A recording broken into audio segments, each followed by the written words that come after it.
Hello and welcome to the Publicly Challenged Podcast. I'm your host, Luke Oswald, and I hope you join me on my quest for knowledge to become a better public land hunter, angler, and forager. Stick with this and who knows, maybe we will learn something together.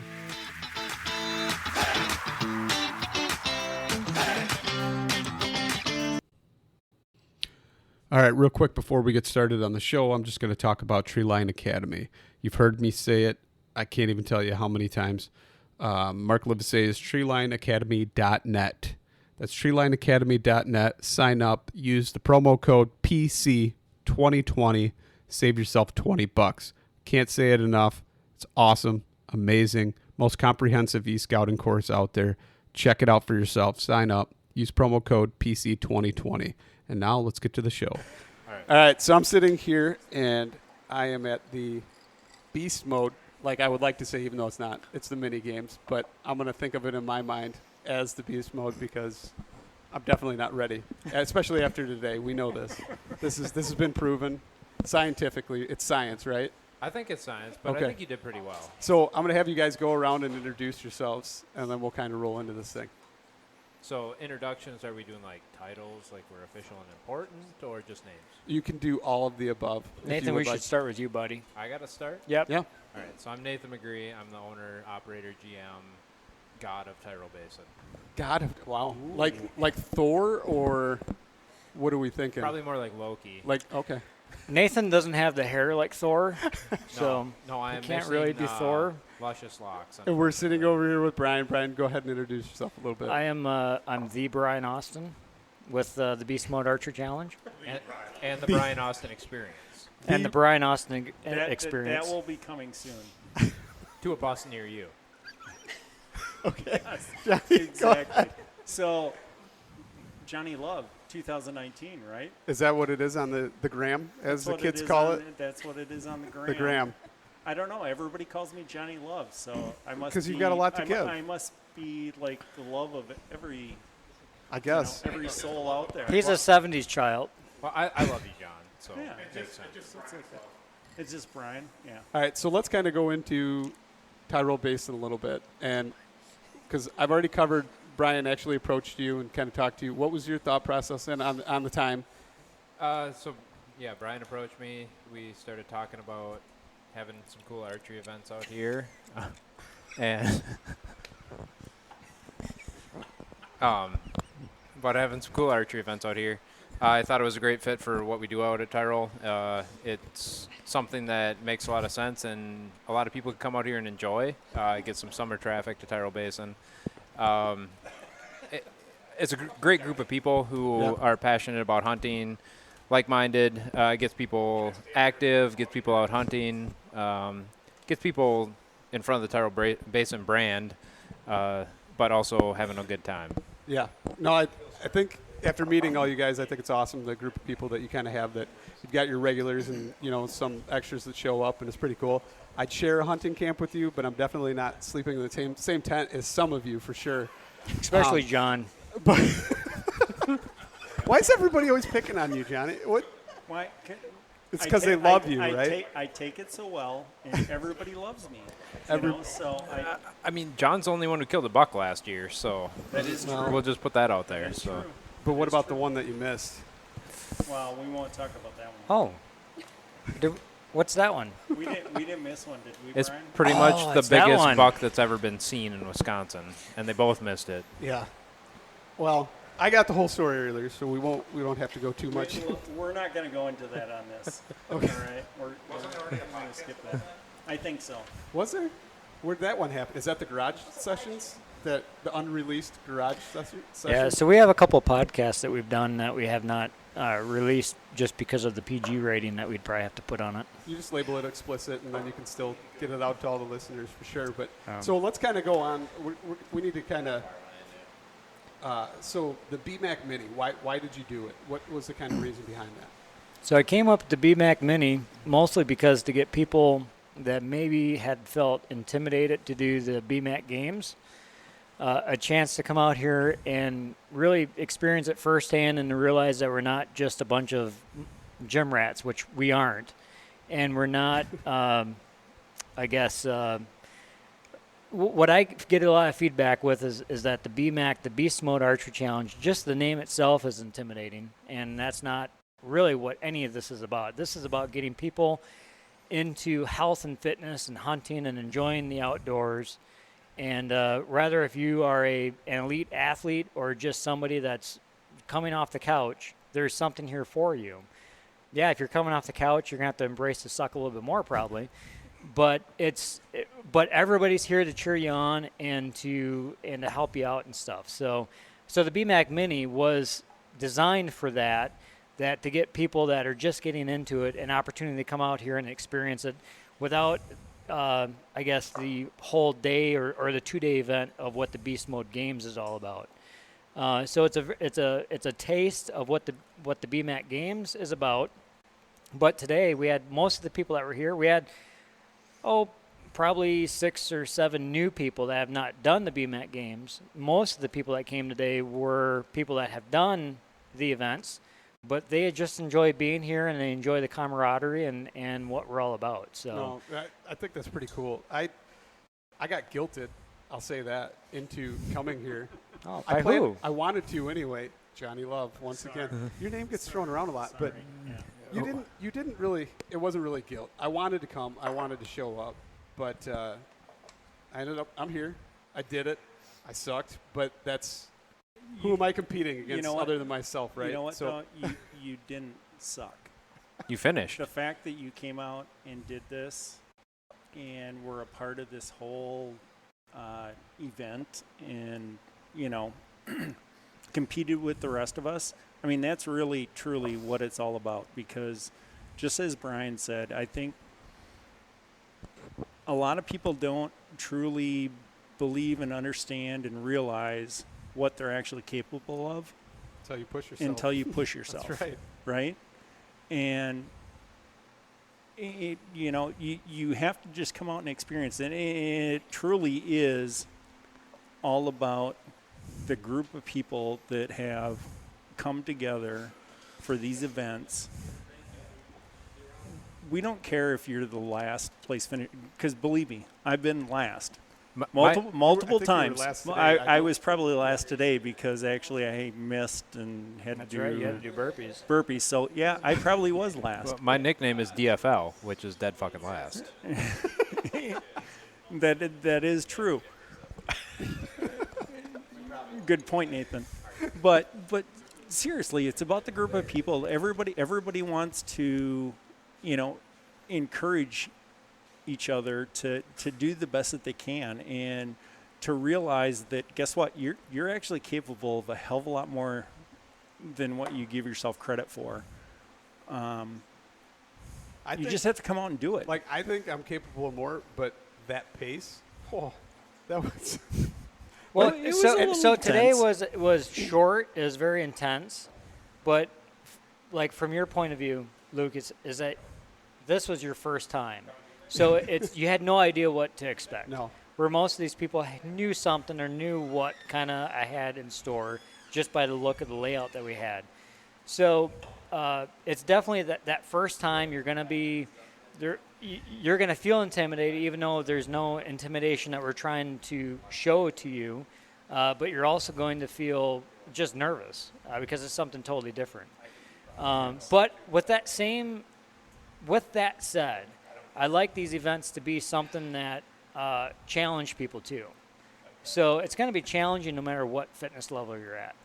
And again, we don't really care if you finish first or last, like John said. It's just a matter of coming out and doing it, because really what this is about preparing ourselves for September and for our hunts. Yeah. And what better opportunity of pushing ourselves and being at a high heart rate, and because when you push yourself, your flaws come out. You start to learn about yourself. You start to learn what your weaknesses are, and then that educates you to know what to work on to make yourself better. So that's another way to look at these events, as an opportunity to, I guess, better yourself and figure out what it is that you really do need to work on. Yeah, for real. Brian's events make better hunters, and I would agree. I would be proof of that. I've never bow hunted in my entire life. I did Brian's events. I did his training classes on Tuesday nights. I walked out in the woods last year and I killed 3 animals. Nice. For first year of bow hunting, to be able to walk out in the woods and take 3 animals home, that's most people don't do that. And the training that Brian puts us through prepares you to get out there, and when that animal walks in front of you and your heart rate skyrockets and you get super excited, we know how to cope with that and calm ourselves down and hopefully be able to be successful in the woods. Well, you may not even be able to calm yourself down. You Right. learn how to be able to shoot with that high heart rate and things. And, it's almost kind of sad. I feel like I shoot better now Yeah. with my heart rate elevated than I do with, if I were to just go and walk around a standard 3D course, I'm probably not going to do very well. And I feel like, being able to get your heart rate up, and it's simulating the fact that, in whether people believe it or not, I can guarantee you that when that deer walks out in front of you, your heart rate is going to spike and it's going to go up. Which is messed up because I'm pretty sure on my first round, my heart rate was higher because I didn't know what was going on. That could And be. it actually benefited me. I actually got a good. What I'd like to do, we have a young woman here. Her name's Dana. So Dana came to my classes to begin with this year. She's new to archery within the last year. She's been doing my Tuesday night classes, my Get Fit with GFB Outdoors classes. And it's one thing for us to talk about this and for your listeners to hear a bunch of guys talk about it. But this is a girl, young woman. Dana, how old are you? I'm 30. She's 30. So she's a young woman. But somebody who, she wasn't a hunter before this. She grew up kind of in a hunting family, but she never hunted. But this is a woman that came to my classes that's mostly full of men. We do have some ladies. But she broke through that barrier of that being intimidated. So she's done my classes. She has done most of the events. You've done all the events this year, I believe. Pretty much all except of for them, the yeah. indoor one and this last March or whenever at Vortex. Mm-hmm. So maybe for her to give, or maybe Lucas, if you had some questions that could direct, because I imagine you have some listeners that maybe are getting into this, or maybe this might spur some people that, hey, I want to get into archery or try these events out. And this is coming from somebody who's never done the events and has never hunted before. So what was your experiences? I mean, what made you want to come and do this? First of all, let's start with that.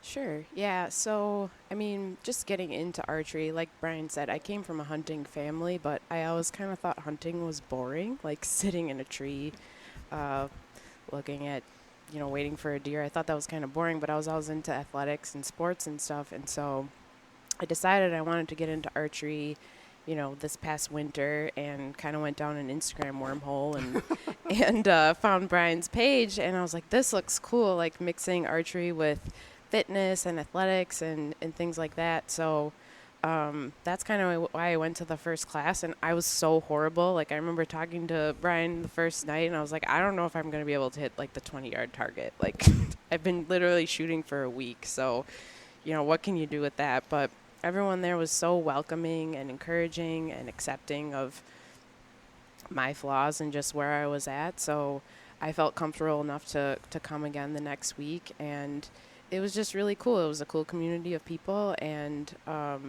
it just felt really good to push myself and integrate those two different aspects of, being in nature and outdoors and hunting along with athletics and things like that. Did you do like CrossFit or anything before you came, or was it something that was completely entirely new to you? Before this, in terms of like athletic events, I had gotten a little bit into triathlons and things like that, and I had lived out west a little bit, so I loved hiking and like backpacking and things like that. So it was a really nice way to blend kind of my upbringing with these other interests that I got kind of throughout my 20s. So Did Brian push you, or was it kind of like what was the first? Do you remember the first workout you did? I do vividly. Yes. Okay. Let's kind of hear that. Okay, so the first workout, I showed up and I was like, man, I was really nervous, really nervous. This is gonna be good because I don't even remember it. I do. Only because I remember, like, there's a new girl coming tonight who said she just switched to a left-handed bow, but she's right. Give him the mic. There you go. We'll start that over. Go ahead and give him the mic on that one.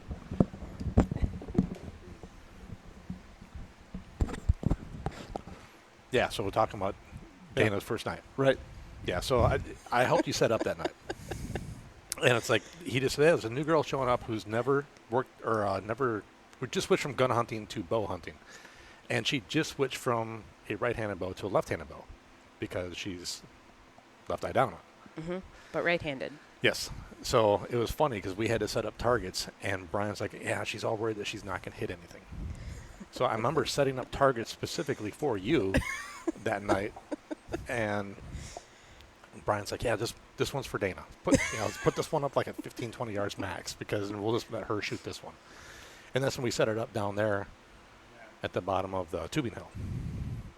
So, and yeah, I mean, that was the whole setup of that night was because, yeah, we even... I had my personalized. It was a Dana target. Yeah, so I mean, that's cool, though, right? He knew that there might have been some challenges that you were going to face. Yeah, and he totally accommodated customized it to make me feel comfortable. So what was the workout portion of it? Do you remember that? Yeah, so I remember, the first couple of shots. Well, we started out with a warm-up hike, which, I did okay with that, and then we had some warm-up shots, and I had some problems with my release, so I was just flustered to start with, but then we had this. I remember you paired me with Jimmy, who's like a freaking beast, and I'm trying to keep up with Jimmy, and I was like, I am gonna puke, I'm gonna puke, and so yeah, I mean, it definitely pushed me, and it was uncomfortable, but it at the same time, everyone was just so encouraging that it made me want to come back. So then, from that point on, I mean, you pretty much just did an entire year doing all that, and then... So I started coming at the end of April, and I've been coming since then, so... And then, so you knew you wanted to be in the games, the actual games, not the mini like I did, but... So that was... Yeah, I mean, I came to, a couple more classes, and they were talking about the Bmac games, and I was like, I don't know if I'm quite ready yet. Johnny, my shooting Johnny isn't guilted quite... you into it. Was that... They didn't pressure me at all. Oh. I kind of was just like, if I'm gonna, if I want to be a part of this community, I think it's kind of like if you want to be a shark, you gotta, in your guppy, you might as well swim with the sharks. You can't keep swimming with the guppies. So I was like, I'm just gonna put myself out there and see what happens. So do you think you're hooked on it now and you're gonna keep doing it? Mm-hmm. Do you think the competition aspect is more fun than the hunting, or does it kind of tie in together now? I mean, I guess we'll find out because I'm going to be, going on my first bow hunts this fall. So, yeah, but I think it's gonna all blend together pretty nicely. So what are you planning on doing? Are you going to hunt locally, or are you going out west? What are you doing?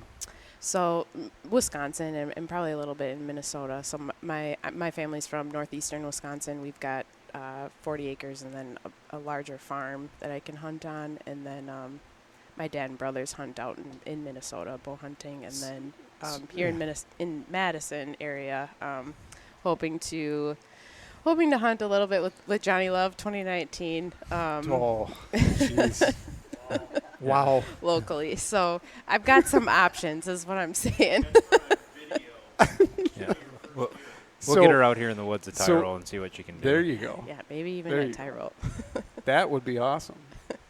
So have you put in any work yet picking out? You haven't picked out a single place yet. You're just going to buy a tag and go then, huh? Well, I know for sure, back home where I'm from, on weekends and stuff, I can hunt back there. But yeah, in terms of... Are you excited? I'm really excited. I was actually telling a friend the other day, I'm just really excited to hunt this year. I mean, I've gun hunted for a couple of years, yeah. and that it's fun in terms of just the social community of it, but it's not it's not the same. Yeah, it's not, there's so much more skill and just drive. It's intimate. Bow hunting is intimate. It's not the same. And I drew a tag that was 4 years it took me to draw a public land tag. So, like, not super long compared to, like, Western standards, but 4 years to draw a tag in Illinois is kind of a long time. And so I finally drew the tag. And now that I have the tag, it's this conundrum that I have because I can bring my bow. I can bring my bow and go and hunt this tag. But at the same time, what if I pass up a buck of a lifetime because I brought my bow and now I'm within 30, 40 yards and that's all I can do? So, but at the same time, I guarantee you I wouldn't be as happy as if I brought my bow and shot that deer with my bow. So Yeah, that's there's more to prove to yourself. something I'm wrestling with right now. But I'm kind of curious, like, your story, Nathan, where, because, I mean, okay, you've got Tyrol Basin. He approaches you at the time. Did you have a desire to go bow hunting, or was it something that, like, to get into archery, or was it just something where you completely... I had gun hunted, and I guess I was fairly new to gun hunting to a certain extent. I didn't start actively hunting until I was in my 30s, just because I didn't have the opportunity and I didn't make time for it. So when Brian approached me, I kind of saw it as an opportunity to force myself into being able to hunt more often because it was something that I enjoyed the little bit that I had done it. But then the group of people that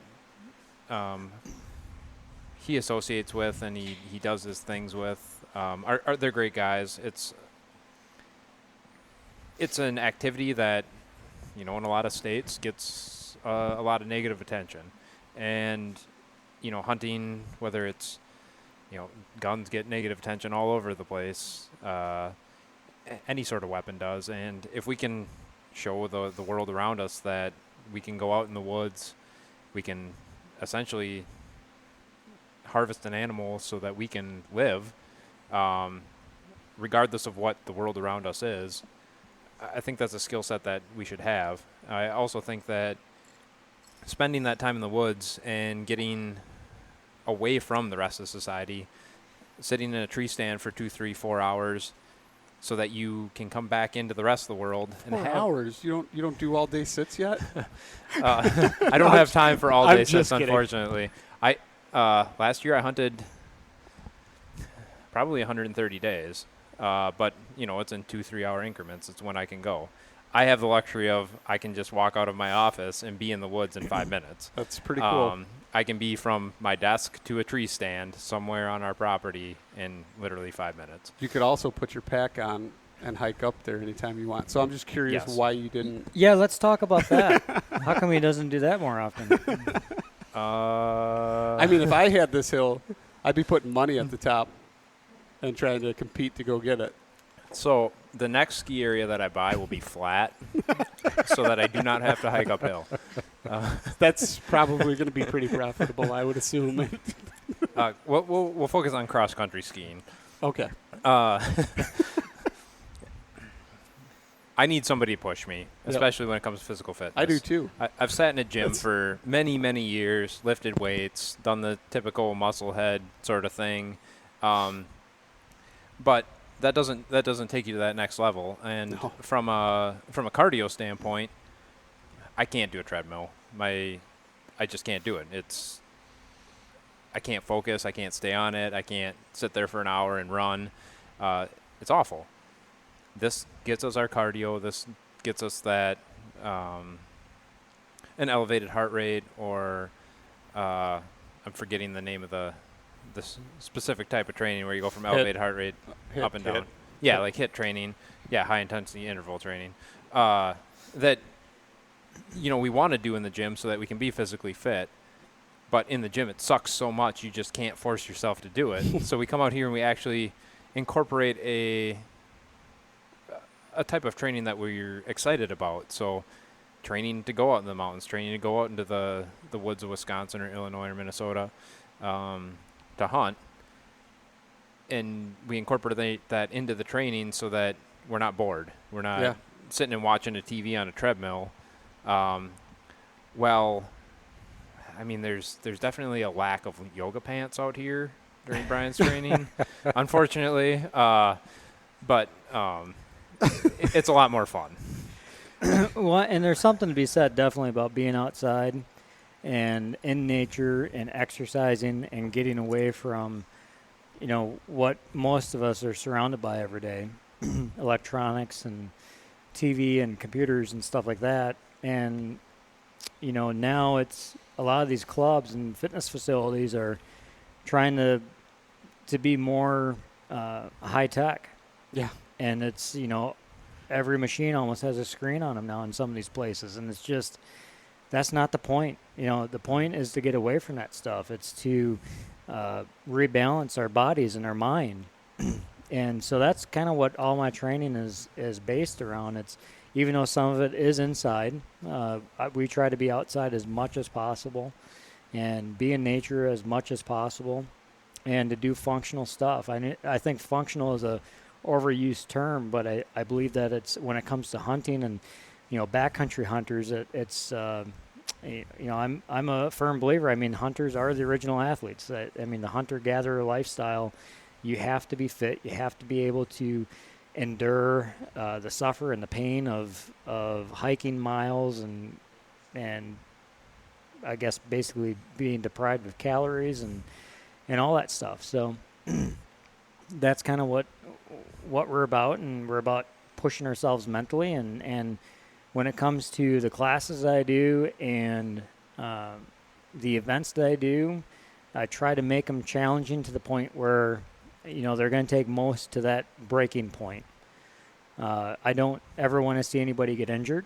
This past year we had no injuries, which was great. We had a couple people that had to drop out because of prior injuries, and it was just kind of irritating them. And I told them, like, look, it's fine to step away. Like, hunting this fall is more important than finishing this event. So, and that's okay. But that's the number one worry that I have doing these events is for somebody to get injured. So that's obviously goal number one is for you to walk away and be able to hunt this fall. Number two is to have fun, right? I don't know if you have read or have listened to Michael Easter and The Comfort Crisis. Excellent book. I encourage everybody that's a hunter to read that because basically his book, the premise of the book is based on the hunt that he did with Donnie Vincent up in Alaska for caribou. Okay. And it talks about, he tells that story, but he goes off in tangents about nutrition, about exercise, about being in nature, and he backs it up with science and research and stuff. So it's an excellent book. He's a excellent audio version of it, and that's called The Comfort Crisis. And that's basically, when I listen to that, I'm like, wow, this is everything that I've been doing for the last however many years. It's just he was able to put it in words and writing. So that's awesome. I'm going to have to check that out. Yeah. So, like, my thing showing up here, I probably don't look like it, but I actually do go into a gym past couple months now because my gym's been open again. Stupid COVID, right? But I bought a treadmill. I actually run on the treadmill. Yes, it has a screen. You're not in nature. It's not something you still have that connection with the technology and stuff, but I can get on the treadmill and run. But the things we did here with the different intervals and the different muscle groups you're using and all that stuff, it took everything out of me. I mean, there was I mean, I don't even remember what my heart rate was looking down at my watch because I couldn't focus enough to think of something like that. I mean, it when I sat down probably 5 minutes later, I'm pretty sure it was at like 130, 140 still. So, right. I mean, it had to have been up there. Kind of talk about that a little bit and like how, one, why that does that and why it's important to work those, and then kind of just, build into that. Right. So without getting too nerdy, I mean, there's a lot of different energy systems that we work in our body. When we do cardio, that's usually you need oxygen to do that, or that's what you rely on for energy source. So that's something that, walking for all of us, running for most of us, but running can be very anaerobic for those that are out of shape or haven't ran, because you start tapping into the anaerobic system where it's you start depleting your muscle glycogen and stuff. And that's kind of what we were at today. It took, for the most part, most everybody was able to complete that in around 4 minutes. So 4 minutes, it's not aerobic. You are no longer in that aerobic zone where you're pushing yourself as hard as you can for 4 minutes. That's all purely anaerobic for the most part. And then you get the lactic acid buildup because you can only push yourself for so long before your muscles start producing that byproduct, which starts to make you feel like crap.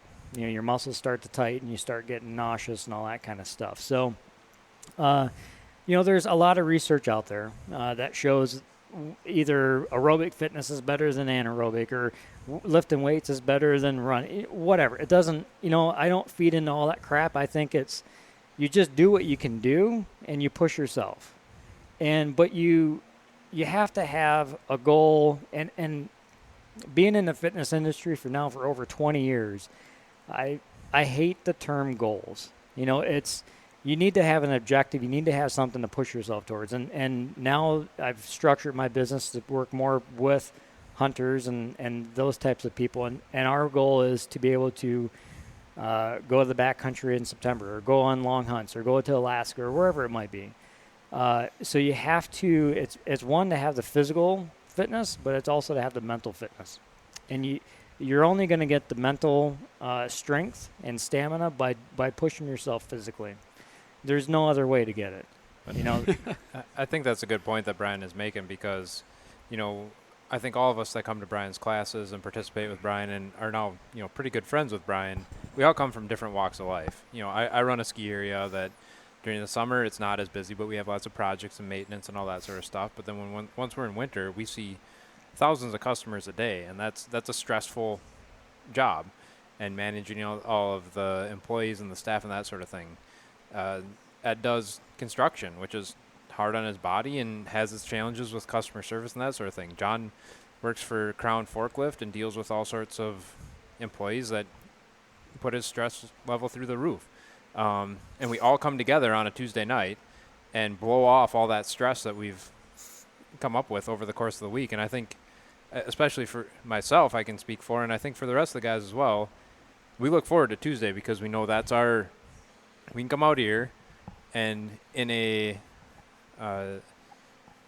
productive manner, blow off all that stress, blow off all that steam, get in a good workout, have a good time, have that camaraderie, and then actually have it produce something for us, which is be ready to go out in the mountains and kill something, or go out in the woods and not feel like a big lazy oaf. You know, I got to my stand today. I didn't sweat through every layer of clothes that I have, so now my scent control is still on par. And I got up in the tree, and I can sit here, and when the biggest buck I've ever seen in my life comes in, yeah, my heart rate is through the roof, but I can control that. I can shoot. I can get that animal, and then I can post it to the Instagram and look like an asshole. So I think you touched on CrossFit, or you asked Dana about if she's ever done CrossFit before. I've never personally done CrossFit. Some of our workouts are probably CrossFit style type stuff. But the thing that CrossFit has, you know, and there's CrossFit lovers and haters, but the one thing that CrossFit does that's very good is it creates community. And it creates accountability partners, I guess is what you call it. And, you know, there's a lot of groups, there's a lot of classes, and when you don't show up, people are like, hey, where are you at? Or there's just that, like I said, that accountability of having somebody, and you create that friendship. And really what we have here, I think, is pretty unique because it's a group of hunters, and we have, like I keep mentioning, one goal in mind, and that's to get to the mountains. You know, being from the Midwest, I think we probably have a chip on our shoulder a little bit because I have a lot of buddies in the mountains, or, you know, like Nathan said, you get on the social media world, and it's everybody's posting pictures and all this stuff, and it's, well, we'll just go for a hike or just do that. Well, we don't have mountains that we can just hike up. So we have to create that artificially for us. Yeah. And that's either with a box, a 20-inch box where we're doing step-ups or step-overs, or it's a ski hill here. I mean, yeah, it's not the biggest ski hill, and even in Wisconsin, it's not the biggest ski hill. But what we can do, we can get repetition. We can get up and down this multiple times. we're training our muscles multiple times, going up and down and traversing and stuff like that. So I think, if we talked a little bit about the ski world, a lot of your world-class downhill ski competitors come from the Midwest. And because it's repetition. It's not about the longest downhill ski slope that you can do. It's about getting that repetition in. Speak to that Lindsey Vohn's an Olympic athlete. She came from Buck Hill in Minnesota, which has less elevation than we do. That's It's about repetition. I think it's pretty cool though that you guys have this like here, where like it is flat where I live. Yeah. I mean, this is awesome that you can somewhat replicate it, and to be able to do this and kind of give people a taste if they've never hunted and been out west and able to actually throw a pack on with some weight, head up that hill. I mean, that's something that, like I said, you cannot replicate that unless you have it. Right. Well, and to speak to what Brian was talking about, CrossFitters can't hang with us. There ain't a chance. And, any of the listeners on there, come prove us wrong. I'll throw that out there. Like, it's a great community, and they're a great group of people, and I think it's great that they're getting out and being physically fit, but they can't hang with us. We'll put them to shame. We've had CrossFitters. We had ultramarathoners. And, again, all that stuff is great, but it's very specific to what they do. What we try to do, and, again, to the events that we do, everything that we do in the Bmac events is geared towards hunting. There's some awesome events out there. There's the Tough Mudder. There's the Death Race. There's all these awesome things that I would love to do, or take pieces of that stuff and incorporate it into the events that we do. But I always look at how realistic is that to what we will encounter in the mountains. And some of that stuff is pretty out there, and I would love to do it. But I'm like, that's not what we are. We are for the hunter athlete. I would love to have a cold mountain stream here that we have to walk through, but we just don't have it. Right. But we have we have very steep inclines here. They're not obviously as long as a mountain, but we have super steep inclines that we can get, again, a lot of repetition on. And like the event that we have next weekend, the King of the Hill 3D, right now we're sitting at about 160 shooters that are signed up. And that is geared towards people that want extreme angles, ups and downs, side hill shots, long distance shots. I put it the first week or kind of late July, early August, so people can come out and shoot that, test their gear out, so that they still have a few weeks before hunting season that they can kind of work those kinks out. So with that being said, you're not turning on the lift, right? They're going to hike it? They're going to hoof it up there? Oh, yeah, there? they're hiking it. Okay. Yeah, they're hiking it. So then once again, it's going to kind of replicate that scenario of hauling your gear up to wherever you're going. Right. That's pretty cool. Ed, I want to kind of get into you a little bit in your story. Johnny told me an interesting one while we were eating lunch. Can we talk about your elk hunt? Which one? Well, that one.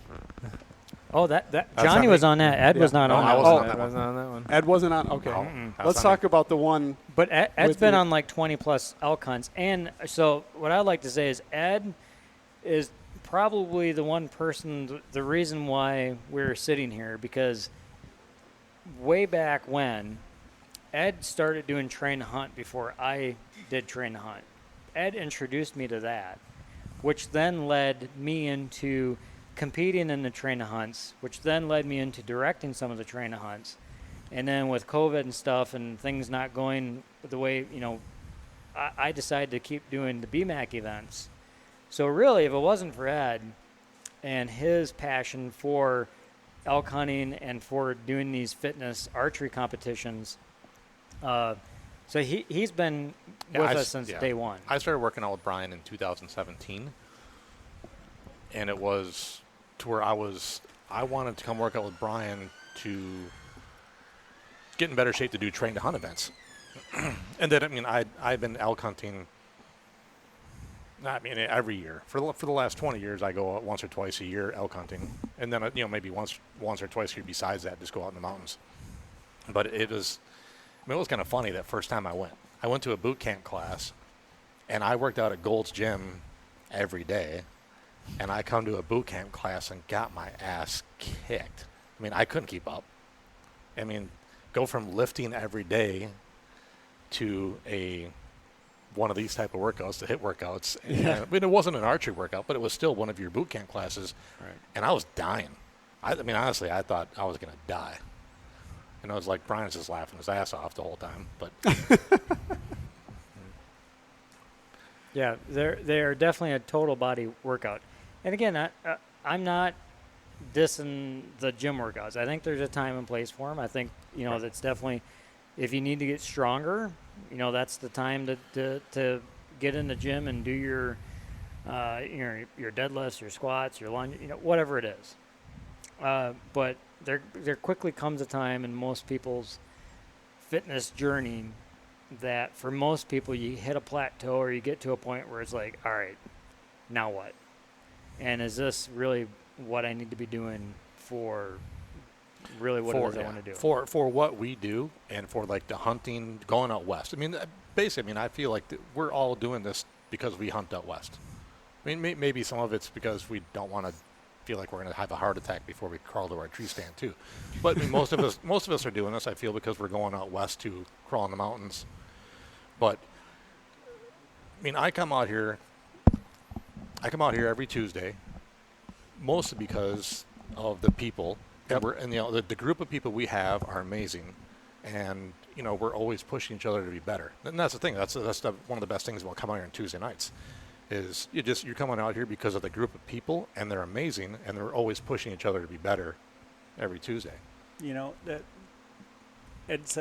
Ed had a good point there. That it really is about the camaraderie and the people that come out, but. If it was only Brian out here on Tuesday nights, I probably wouldn't come out here. Well, exactly. But, to Ed's point, he made the comment about going out west and things. And I can honestly say that I have become a better hunter here in the state of Wisconsin because of these classes. And I say that because I feel comfortable and confident in myself to go a little bit deeper, a little bit farther. The buck that I shot this year, I called Brian, hey, you got to come and help me. But I was 1.5 miles in public land. I think he told me about that, where he told you, no, let's drag it just to see how difficult it is. Right. Is that the one? Because I wanted to quarter it out and put it on our pack so that we could bring it out in our pack. And he's like, no, you know what? We're going to put it in the sled. We're going to see what it's like because I want to try to incorporate this into the Bmac games. Well, and that's some of the fun that we have. Like when I hunted with Brian this year out here, night before me and Brian went hunting, I shot the biggest buck I've ever seen. He lived. He's still walking around. I've seen him alive. We've seen him. We've seen him multiple times. I called these guys. They came out middle of the night, helped me track him. We tracked him in as deep and far as we could, and he was gone. Next night, me and Brian go out. I got a vendetta. I'm getting something that night. I shot two deer back to back. What does Brian do? He puts an entire deer, not gutted, not quartered, not nothing, entire deer in his initial ascent back. And walks out of the woods with it. That's what we call a Cam Haynes. Yeah, and it was hilarious. Just to clarify Well, that's you were camming. Yeah, like you said, I don't really train that much thinking I'm going to train for Wisconsin hunting. Right. I mean, most of it's for the mountains. True. But exactly true. I have been hunting farther in around here. I mean, I hunt public land just like you, not too far from where you hunt. And the last 2 deer I've shot on public land, I'm 1 mile from my truck. So the first one I shot, I put whole on my backpack and carried it out whole. And then, it was a doe. It was a good-sized doe, but carried it out whole. And I got some looks as I'm walking out like, are you stupid? I walked past a couple of people walking back to the truck, and they're just kind of like, what's on your back? I'm like, a full-size deer. But then the next year, I shot a nice buck. And a little bigger, but still, I quartered it out, and I hiked the whole thing out. Again, before Brian's classes or before that, I probably never would have done that in Wisconsin.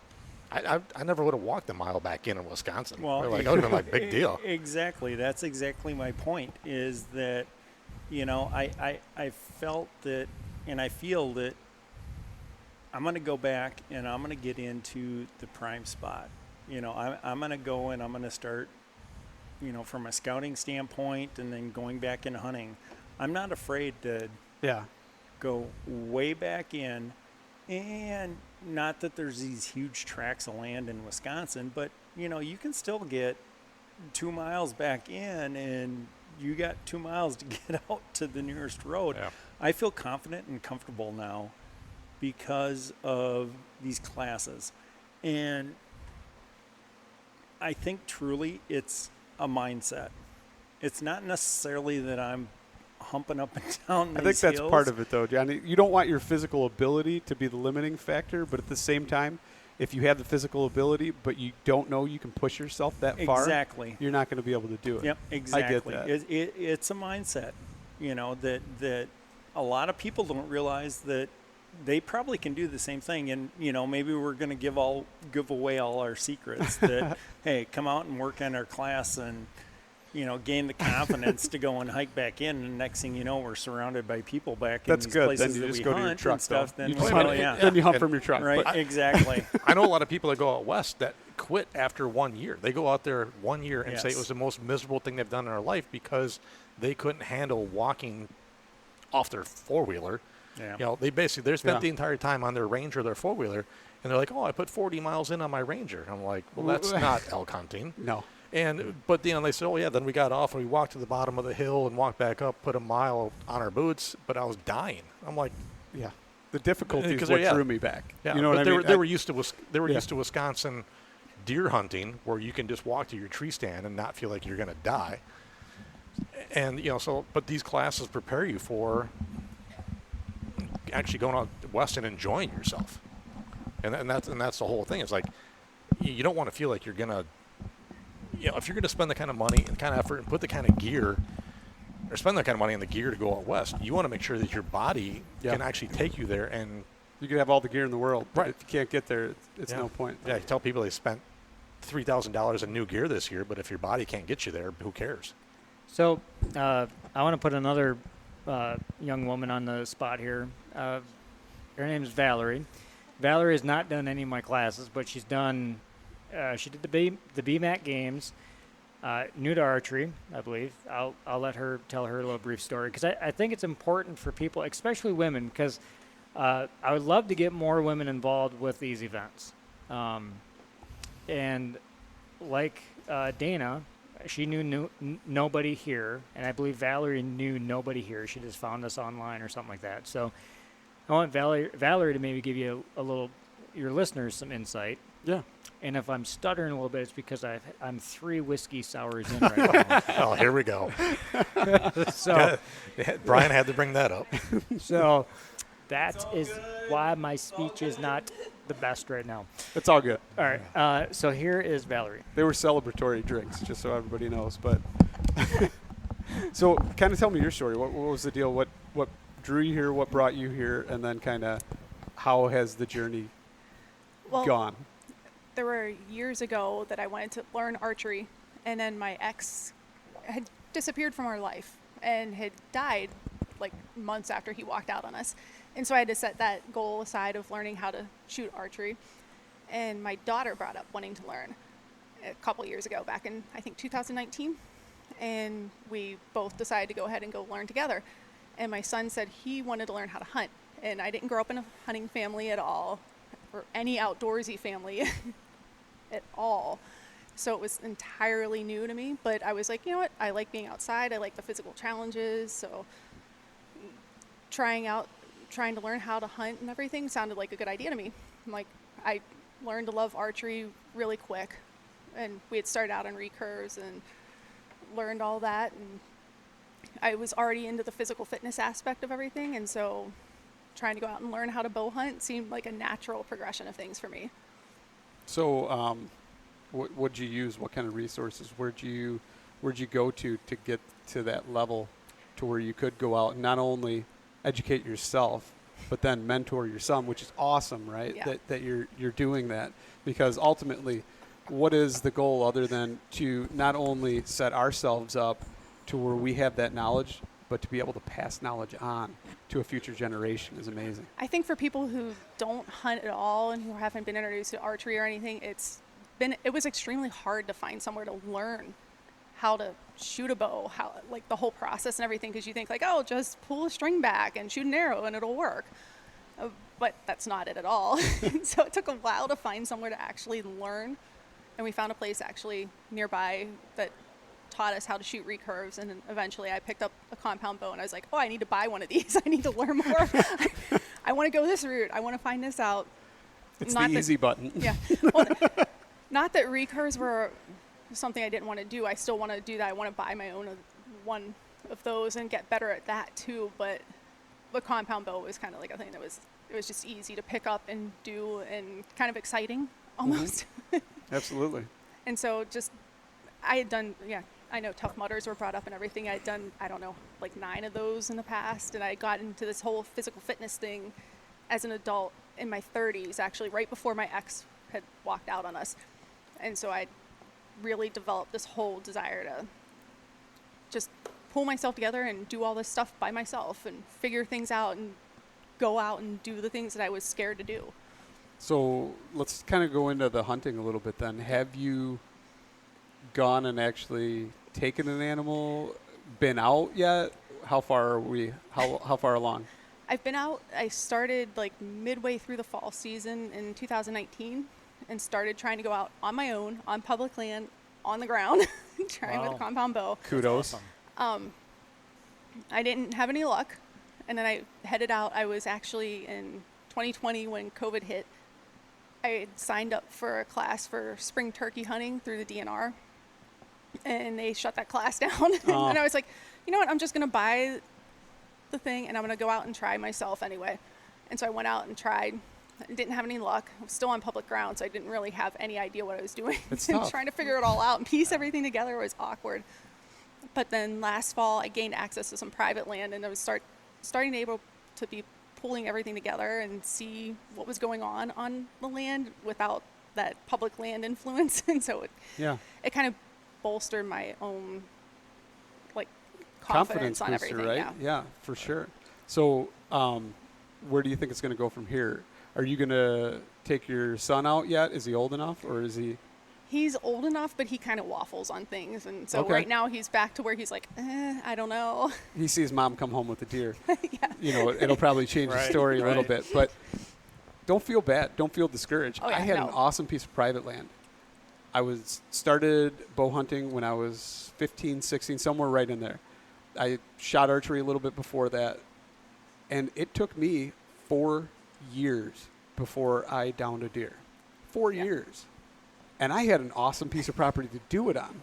So trying to do that, coming from nothing, no hunting background. I didn't have any mentors or anything. I just had friends that wanted to pick up a bow and hunt too. And we all hunted the piece of property that I had access to, of course, right? But that seems how it normally works. But, I mean, it happens, but the people who stick with it, the people like Ed talked about earlier about people go out and they talk about it's the most miserable, worst experience of their life, right? But then they come back. Those are the people, because something, no matter what, it triggers something in you. It draws you. It pulls you in. And then next thing you know, you're doing it. And all of a sudden it's like, hey, this is real. This is happening. And now I'm here. I made it happen, whether it's all on your own or even mentorship, which everybody should try and find a mentor if they can. So it sounds like you need to take her out a little bit. And we'll get her out here. We'll make sure she gets a deer this year. And and I think that's what Brian himself and what Brian is doing is, it's particularly awesome and great. Is it takes some of this adversity out of it. Right. Like I said earlier, the first year I was out bow hunting, I walked out and 3 things, 2 does, 1 nut buck, because I thought it was a big doe. But I would not have been able to do that had it not been for both training with Brian and hunting with Brian. And that speaks to the level of skill that he has imparted into so many people. And, you know, part of the fun of our classes and our events and all that sort of stuff is we push each other to that next level too. There's, you know, we give each other crap and it's, you can't hit this, or you can't shoot that, or you can't do this. And Just today, it's, well, you can't have 2 whiskey sours and then hit a target from 100 yards away. Well, what do you know? They went out and had 2 whiskey sours and hit a target from 100 yards away. 135. Oh, there you go, 135. 135. So, yeah, I mean, that's improving our skills. absolutely. It's making it easier for us to go out there and participate in a sport that isn't particularly easy. I mean, the level of failure to success in whether it's deer hunting, elk hunting, whatever type of hunting, you're only succeeding a very small percentage of the time that you're out there. But then it's learning to appreciate being out there and everything that's incorporated in that, and then being part of that community. Before knowing Brian, I had picked up a bow at one point in time that I got given to me, and I went out in my backyard and shot at a couple things and put a bunch of holes in the side of my shed and said, this is stupid. I can't hit nothing with this stupid thing. And I put it in my garage and didn't pick it up again.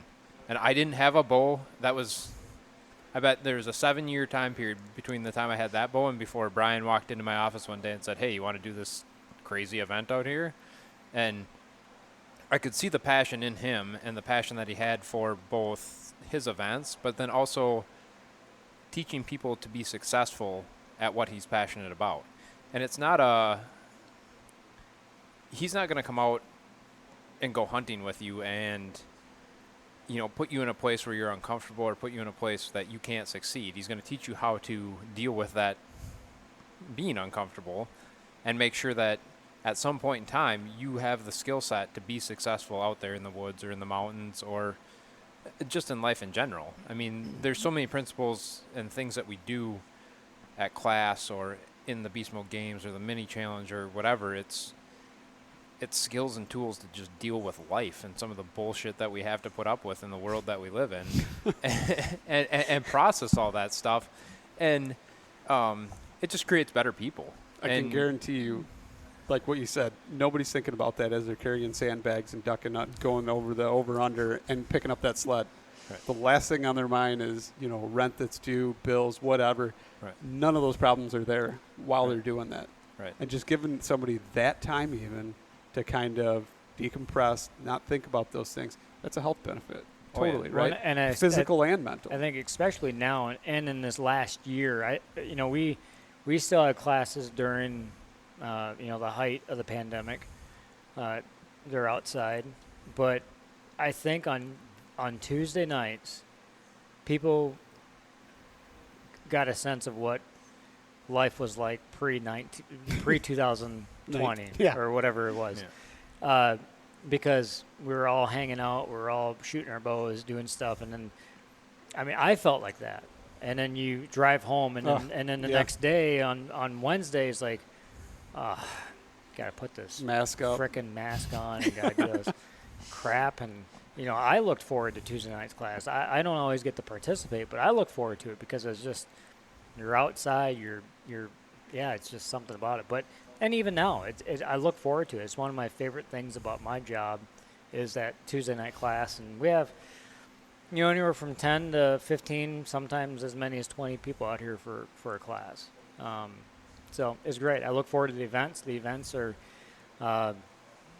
probably a lot harder work than what most people think they are. There's a lot that goes into them. I'm pretty sure I knew that it was going to be super hard when and my expectations met, the reality met the expectation. I knew coming into it that I was like, man, okay, I'm going to do it. No matter what, I'm just going to push myself through it. I don't care. I'm not competing against anybody else. It's going to be competing against myself to see where I'm at, and then I'm going to have to improve. Unfortunately, I don't have an accountability coach or anything like that, so it's up to me. So I'm going to have to do that. But and that's the best part about it is up to you. Yeah. Because we've seen guys who come out here, and they come strictly for they're going to come out here and kick our asses. They're coming for the competition. And we've seen a guy at the indoor a couple times now. And he comes, and he's going to kick our ass, and he's head of the pack. Do I know this guy? Let's just clarify. No. Are you sure he doesn't live in Illinois? No, it's not him. Okay. He comes, and he going to kick our ass. And I think he does maybe live in Illinois, but I don't So think he's talking about a different person. Yeah. But you know the person I'm talking Yeah. about. He didn't win, though, did he? Well, and that's the thing, and that's what I think that's what's particularly great about this is these guys who are like ultra competitive, and they come out and they're, I've killed 52 species across 36 continents and the biggest this and that, and I can come out there and hang with the best of you, and they come out here and they get their asses handed to them, and it's hilarious. But the camaraderie of the people is, even though they're getting their ass handed to them, we make sure they get done. We make sure they do it safely. We're still friends. Probably cheer with them on, them. too. We cheer them on. We encourage them to do the best that they can. And, at the end of the day, some of them kind of pout and huff, and I didn't win. And none of us care about winning. A Vortex game, the indoor games at Vortex this year, I was DFL, dead last. I couldn't have been any worse. I had gotten a new bow. I think, what was there, 20? We don't need to make excuses here. Well, no, I mean, there was 20 targets in there. Yeah, 18 bodies, 2 misses is what I shot. And I could have been like, F this, I'm not going to do this anymore. Yeah. But no, then the Beast Mode games. It'd be kind of hard to live it down, though, especially being that your place is the place where they actually have it. I'm just saying. Right, no, for sure, I agree. And so Beast Mode games, what was that, a month and a half later? Mm-hmm. I was 11th. I was trying my best for 10th. The second stage of Brian's course just destroyed me, and I got 11th. And I'm not making excuses. Next year, I'm getting 10th. And His goal is top 10. So my goal is top 10. I'm not trying to win. I'm trying to get top 10. And I'm at the older end of my division. I'm in the 40 and under, and I'm 36. And I'm giving it everything I can to keep up with some of these 20-year-olds. So I've got something to look forward to in a couple of years then, is what Yes. you're saying, There you is go. because I bounce into that 40 category. Yep. But- But that's what's cool about this is that, again, like I said, we do have elite athletes. Greg Hack, who's won pretty much every event that I've had, but he's the most humble person. You'd never know that he was who he is and what he can do because he's there cheering everybody on. He's very quiet. He's whatever. But like Nathan's saying is that there's fun competition. It's to make ourselves better, but then most people, once they start doing these events, they come back to them, and then you get to know one another, and then you start creating this fun competition between your fellow teammates or competitors, I guess. And then you're trying to outdo one another, but it's all in good spirit, though. Yeah, and we're pushing each other to the next level. And it's also, if you win, you win. But you ain't getting a participation ribbon just for crossing that finish line. We're all going to give you a high five and a hug, and you did an awesome job. But you don't just get an award for participating. You come out there, you do the best that you can do, and cross that finish line for you, not for anybody else, not for some silly medal, not for a free beer. It's you get across the line for you, and I think that's what's really great about it is it helps you push you. So let's do a little pivot here real quick. Let's talk about, you did it different this year than you're planning on doing it next year. So the Bmac, the Bmac Mini you did after the Bmac games. Right. And you're kind of thinking next year you're going to do the Bmac Mini before, so in case somebody like myself wants to get a taste of it, they can go, you know what, I'm going to do this, and I'm not going to compete in the main game, but I'm going to go home and I'm going to work at it. Right. And I'm going to come back and I'm going to compete, and I want to not only beat my times that I had last time, but be able to do the full course. Right. So this event, the Bmac Mini, I think we talked about that briefly. This came about after we did the Bmac games. So now that we've done it and I've thought about kind of the schedule of events for next year, I think it makes sense to do the Bmac Mini before the full-on Bmac games to help like a person like you, Lucas, to a chance to try it out, to see, okay, am I ready? Is it as hard as what I think it's going to be? Or where am I? It's a benchmark. It's I've been training for it, but I'm not for sure if the training that I'm doing is right, or do I need to work on my cardio more, or my strength more, or my shooting. I think 90% of us need to work on our shooting more out there from the. I think the sled drag was the worst part of all of it. I'm just going to come out and say that. The sled drag was terrible. Just remove the hill. Yeah. Just flatten the ground. If it wasn't up a ski hill, it wouldn't be that bad. Right. Yes. So compared to what we do on Tuesday nights, that was easy. Okay, well. Tuesday night class is a 90-minute class of just whatever I can think of. So, and this was you did it for 5 minutes. So I needed 2 rounds of it. We've done 4 minutes and 49 seconds, whatever. But we've done sled drags for class that it's 3 guys on a sled because we have over 100 pounds in it. And we go down our snow tubing hill and up the hill on the other side. It's probably a mile. All uphill. sounds fun. And then you get turn to sled down. Yeah, you turn around and you come back and you do it again. And then usually do something where we have to turn around though. Right. We do like a workout and then you have to turn around. But so somebody wants to come and maybe do the games or do the mini, but they want to train. Right. What can somebody like, especially like myself, that comes up here? I can't drive 3 hours each way on a Tuesday to come and do the class. What can I do at home to kind of prepare myself or ready myself to do this? It's a great question. I think the number one thing that people can do is to put your pack on and get out there and ruck. What I mean by rucking is walking with a weighted pack, walking fast, jogging. Once you start running with a pack, that starts to put a lot of pressure on your joints and stuff. So I don't really advise that. You need to build into that. But I think the biggest thing is rucking, is walking with a weighted pack off pavement, is get on trails because you use so many more muscles. When I used to do Tough Mudders, the most common thing that I would hear in the first half mile of people all around me was, wow, this is really hard. I've never ran off pavement, or I've never ran off of a treadmill. Like you work muscles that it's all your stabilizers. Yeah, it's all your stabilizing muscles. So you have to get off. You have to get in nature. Again, the whole thing about getting outdoors and getting in nature, you have to get on a trail. You have to bushwhack, whatever it is, but get a pack on and get outside. You can do that anywhere, right? Second is you have to have a base strength. Strength and like functional cardio. What I mean by that is rucking, is walking with a weighted pack, because that's primarily what we do for the events. You have to have strength to get up the hill. I mean, people think that it's all cardio, but it's really not, because you have to have the strength to carry that weight, because you're not just carrying your body weight. You're carrying anywhere from 20 to 50 pounds, depending on age group and male or female or whatever like that. So you got to have the strength to do that. So that is, if you want to be a gym rat and get in and do squats and stuff like that, or again, you use a weighted backpack and do lunges. You can do squats. You can do all that stuff.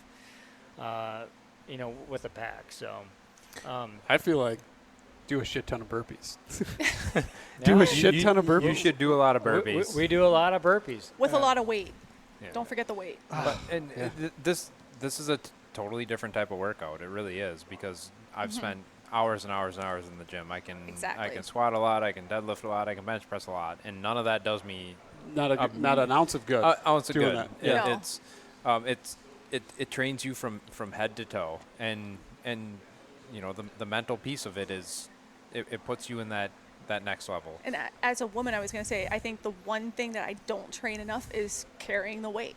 I train a lot with a weighted vest on, but I don't go out and try to get up a hill. I don't go out I'm doing a gym workout with a weighted vest on, and it's not the same as trying to haul it up a hill. What I think is even crazier though is, weighted vest, it's centering that weight. Yeah, versus it's very putting nicely, the pack on. evenly dispersed. Now, Yes. Granted, our initial ascent packs are pretty cool, and they balance that load rather well. But at the same time, getting that pack on and having that weight on your back, right, and trying to distribute it that way. I'm not a fan. I prescribe weighted vests to some clients, but I'm not a fan. I don't use them myself. It's getting that pack on. Again, it's training like how you're going to be competing or how you're going to be running. So you got to get that pack on. You got to have it fit it correctly. That's a huge thing for women too, that I've noticed. I've been talking to other women here at all these things, because I have a problem trying to get a pack on that fits properly. It's like initial it's ascent. squishing everything. I better get paid for this episode. It just doesn't fit right, and it's just like you can't breathe, and there's abrasion going on in places. Right. And I've noticed some who have adjustments, and they've been able to put things down below chest and everything, instead of having that chest strap across the top, where it just doesn't work well and it doesn't support things well, and men have an easier time in that regard. My, Like you can put my those wife on, it's said just that like, the chest strap for women should be like a bra strap that goes Yeah. like somehow. That wouldn't be a one size fits all. I yeah. don't think. Like, I that can't would even- be I can't kind of even- expensive. I but- can't even handle wearing like the binoculars Right. on there just because it just doesn't fit properly. It's awkward, and it's just like, okay, I'm just gonna put that in my pack because it's easier that way. So what's kind of the game plan then for next year? So it's going to be Bmac Mini first.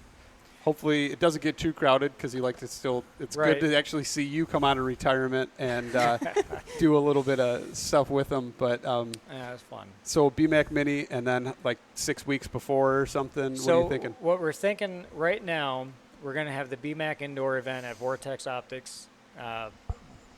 It's March, I believe it's March 5th and 6th. It's the first weekend in March will be the indoor event. And then the Bmac Mini, I think, will take place of the 3D shoot and swap meet, which we might still have the swap meet and 3D shoot or some type of combination, but I think we'll for sure have the Bmac Mini May, I believe it's 14th and 15th. You look at the calendar, it's whatever that weekend is right Okay. there. I believe it's May 14th and 15th. And then the last weekend in June, which again, I think it's the 26th and 27th of next year, will be the Bmac Games. And then the, let's see, that's the Bmac Games. And then the last weekend of July will be the King of the Hill 3D. So those are the main events. We do 3D scrambles. We do other little stuff, kind of as the schedule, as my schedule, and as Nathan and the schedule here at Tyrol Basin, they have other stuff going on.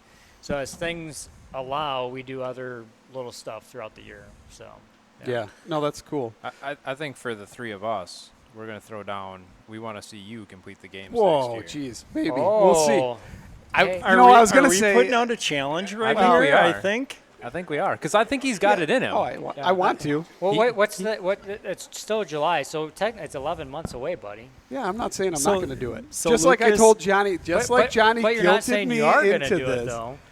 We'll see where I'm at. We'll see where I'm at.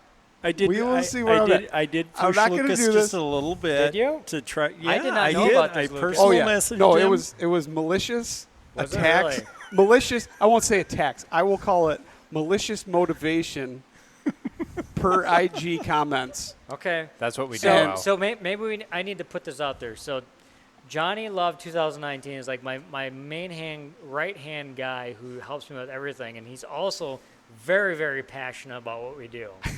So if he ever messages any of you and heckles you, it's on behalf of Johnny Love, not necessarily the Beast Mode Archery Challenge. That is a good thing. However, I planned on coming anyway, and I'm pretty sure I said, "Why don't you open registration then?" Because there was no Yes. registration. And then like the next day, it opened, right? And It did. And what did I do? Not only did I take a picture of it, I posted it, so it was up there for everybody to see, and I you came. did. You put it out there. I think you were the second one to register. He was. possibly. He was. I think. Yeah. Well, and- he put it out there, and you know I what? tried He- registering before Johnny even guilted me. I want that out there to the public Fair that I enough. actually Fair tried, enough. and pre-registration wasn't open unless I had a code. I don't know. Oh, the early access code. Yeah. Probably. So I That's didn't what have it that. was. well, and So I said open registration and I'll do it, and I did it. when So- we've been on a few different podcasts, and he's the only podcaster who actually put his money where his mouth Oh, is. that is a very good. Because none of the So- none of them So other let's- ones have let's hear shown it. up. Who should we? Who do we Nathan need to has call that out? right. What was it? Bow Hunter? The Bowhunter Chronicles. Oh, Adam and John. Adam Yeah, and where John, are they at? Adam and John, Bowhunter Chronicles. Where are you? Let's see, Bucks of America podcast. We gotta Although get Jeff. Jeff has come to some of the 3D stuff. He That has. doesn't count. 3D archery does not count compared to this. I'm sorry. So Nice. we're gonna call out Jeff Vance. Jeff Vance, calling Jeff Vance out. Okay. Oh boy. You know you're gonna have to send these to me so I could tag So them in I this, can right? tell you that we're gonna have to get Eric and Greg from Yes, Where to Hunt. Been on their podcast. So Greg came to a couple classes. Greg actually came to a couple classes this Okay, winter. I'll give him that. And he really wanted to fit Maybe in this. maybe now, he had prior obligations. Now, whatever. granted, he had a problem with his wrist. He had some prior obligations, such as maybe fishing out on Lake Michigan, which he caught Kind- a huge salmon. Kind of I sounds made like sacrifices. excuses. I know. mean, those guys probably live closer than me too. I mean, Well, they they live do. in Wisconsin. They do. I mean, I've got a 3-hour drive ahead of me here too. Yes, you so do. Right. So you have the podcast crown right now. Thank you. You're the Thank only you. one You who's do. put your You money do. So where your mouth you is guys and can done guilt it. me all you want. Hey, I'm not gonna put it in writing or in stone right now, but I will say this is something I would like to we do. will. Oh, is that what I it think is? we need to do and that. I hope you Get in the do. grave. We will put it in Seriously, stone. I hope you do, Lucas, If because dates I think align that to where I you can do it, I will do it. I think that you fit in. you really, seriously, I think that you would enjoy this group and Oh, you I fit would. in really if well. I didn't have to drive, I mean, I'd come to the Tuesday nights for sure. I mean, it seems like it's awesome, right? yeah. I hated it when I was doing it. Like I said, I hated it when I was Guess doing what? it. We all do.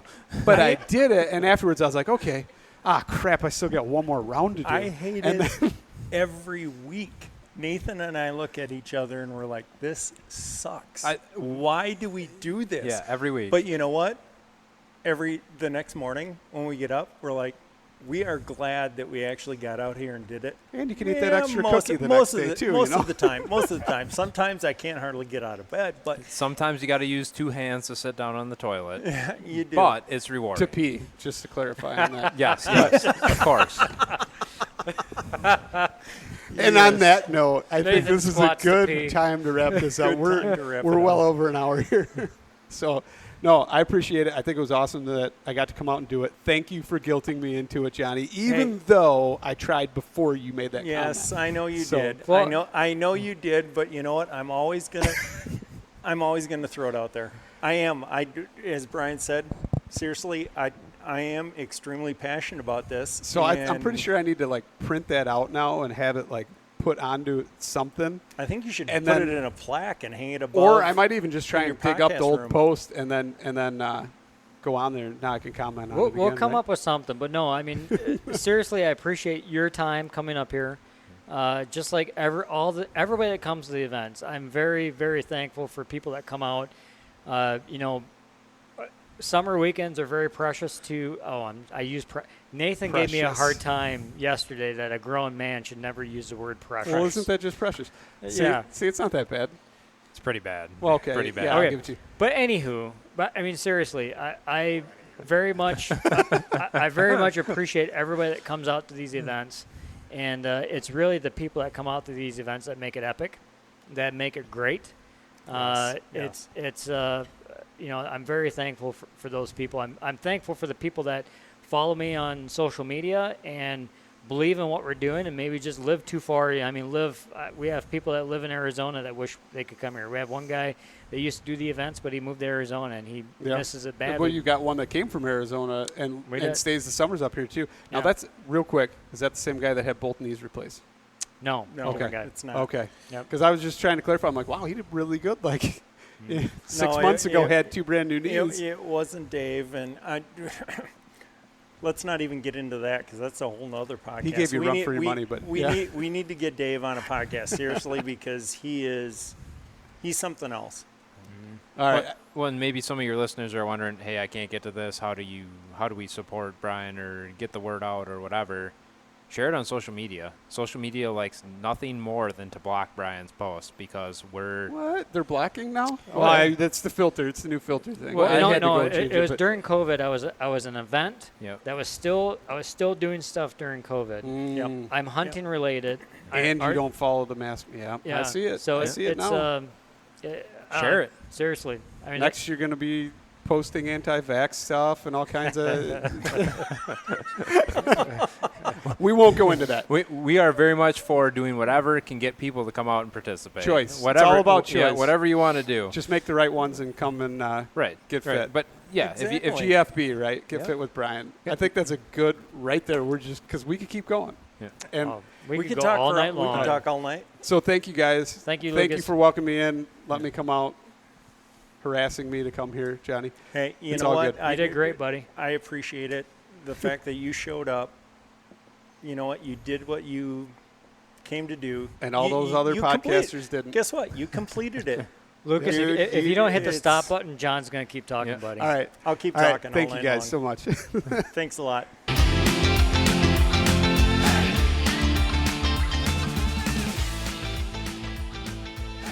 And once again, thank you so much for listening to the Publicly Challenged podcast. I hope you enjoyed the show, and if you did, please subscribe on whatever platform it is you're listening to. Also, if you could leave a review, that would help us out. And you can check us out on Instagram or at publiclychallenged.com. And once again, thank you so much for listening to the show.